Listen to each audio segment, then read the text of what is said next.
এই বাপ, তোমরা যারা সিজদা করো না, তোমরা বলো না বাজান, বলো না এই দরদি ভাই চিৎকার করে বললাম, তুমি যদি বলো তোমার পায়ে ধরতে, আমি পায়ে ধরতে রাজি। তুমি যদি বলো তোমারে জড়িয়ে ধরে কাঁদতে, আমি কাঁদতে রাজি। তুমি বলো কেন আল্লাহর সাথে রাগ করলা? কেন আল্লাহর সাথে রাগ করলা? কেন আল্লাহর সাথে নারাজ হইলা? কেন সিজদা কপালে জুটলো না? কেন মালিকের সাথে সারাদিনের এত কিছুর বিনিময়ে আল্লাহ তাআলা একটা মিস কল দিলে, 2 সেকেন্ডের একটা মিস কল দিলে বন্ধু তুমি টের পাও তোমার মোবাইলে মিস কল আসছে। এত বড় মসজিদে 6টা মাইকের হরন দিয়া আল্লাহু আকবার বলে তোমারে ডাক দেয়, তোমার একটাবারও কানে লাগে না, বিবেকে লাগে না। তোর মতো শক্ত ডাকাত, তোর মতো পাষাণ বেটার কে হইতে পারে? বেটা কথা বলেন না কেন? তুই ডাকাত, কত বড় ডাকাত। ওয়ায়াউমা তাকুমুস সাআতু ইউবলিসুল মুজরিমুন। আল্লাহ তাআলা বলেন যখন হাসরের মাঠ কায়েম হবে, হাসরের মাঠ যখন কায়েম হবে, নাফরমানরা, পাপীরা, সমস্ত অপরাধীরা হাসরের মাঠের দৃশ্য এক নজর চতুর্দিক দেখার পর, অবস্থাটা উপলব্ধি করার পরই ইউবলিসুল মুজরিমুন, আল্লাহ বলে সব পাপীরা একেবারে ভেবাচেকা, একেবারে এলোমেলো, অস্থির, পেরেশান হয়ে যায়। হায় এখন কি হবে? এখন কি হবে? হাসরের ময়দানে দাঁড়িয়ে দেখবে আল্লাহর নবী সাল্লাল্লাহু আলাইহি সাল্লাম বলেন 2টা কদম, শুধুমাত্র 2 পাও রাখা যায় যতটুকু জায়গা। আল্লাহ রাসূল সাল্লাল্লাহু আলাইহি সাল্লাম বলেন একজন মানুষ হাসরের ময়দানে শুধু এতটুকু জায়গায় বরাদ্দ পাবে। 1 সুতা ডানে বামে সামনে পিছনে আগ পিছ করতে পারবে না, 1 সেকেন্ডের জন্য বসতেও পারবে না। আল্লাহ তাআলা কোরআনুল কারীমের মধ্যে বলছে ইয়াউমা ইয়াকুমুন নাস লিরাব্বিল আলামিন, রব্বুল আলামিনের সামনে সবগুলো মানুষ দাঁড়িয়ে থাকবে। দাঁড়ানো দাঁড়ানো দাঁড়ানো থাকবে, দাঁড়িয়েই থাকবে।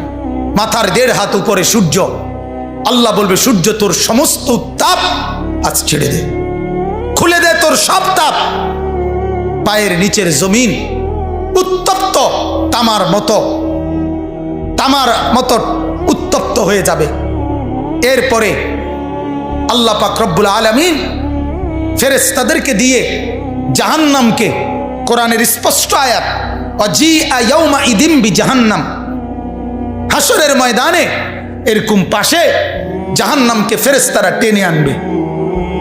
70,000 শিকল হাদিসের মধ্যে আছে জাহান্নামের মধ্যে লাগাবে। প্রতি শিকলের মধ্যে 70,000 কড়া থাকবে। কড়া, কড়া বোঝেন তো, যেটা লাগায় লাগায় কি বানায়? শিকল বানায়। 70,000 শিকল, 70,000 কড়া প্রতি শিকলে। প্রত্যেক কড়ার মধ্যে 70,000 ফেরেশতা ধরা থাকবে। তাহলে কত কোটি ফেরেশতা? হিসাব বুঝছেন? 70,000 শিকল, 70,000 করে প্রত্যেক শিকলের কড়া, প্রত্যেক কড়ার মধ্যে ধরবে 70,000 ফেরেশতা। এত ভীষণ মারাত্মকের ভাবে ধরার পরেও জাহান্নাম গর্জনের সাথে ফেরেশতাদের হাত থেকে ছুটে যায়। আল্লাহ তাআলা বলেন এই ভয়ঙ্কর দৃশ্য দেখার পরে গোটা হাসরের মাঠে পাপী নাফরমানরা নিরাশ হয়ে যাবে, পেরেশান হয়ে যাবে।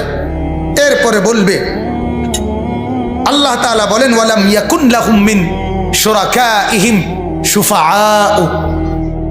এই নাফরমান আর পাপীরা দুনিয়ার জমিনে যাকে যাকে সঙ্গী বানাইছিল, যাকে যাকে বন্ধু বানাইছিল, যার সাথে চলে চলে আল্লাহর নাফরমানি করছিল, এদের সবার দিকে তাকাবে, কিন্তু কেউ তাদের জন্য 1 বিন্দু কোনো সুপারিশ করবে।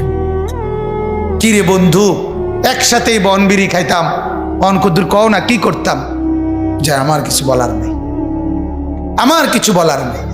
এরপরে আল্লাহ বলেন ওয়া কানু বিশুরাকাইহিম কাফিরিন।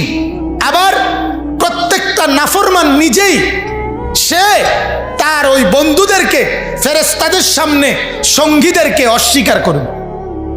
প্রথম তো তাকাবে, যখন দেখবে কেউ কোনো সহযোগিতাকারী নাই, ফেরেশতাদের সামনে যখন জিজ্ঞেস করবে, কোরআনে আছে উহশুরুল্লাযীনা যালামু ওয়া আজওয়াজাহুম, আল্লাহ ফেরেশতাদেরকে বলবে প্রত্যেকটা পাপী এবং তাকে পাপ কাজে যারা যারা সহযোগিতা করেছে তাদেরকে সহ একত্র করো।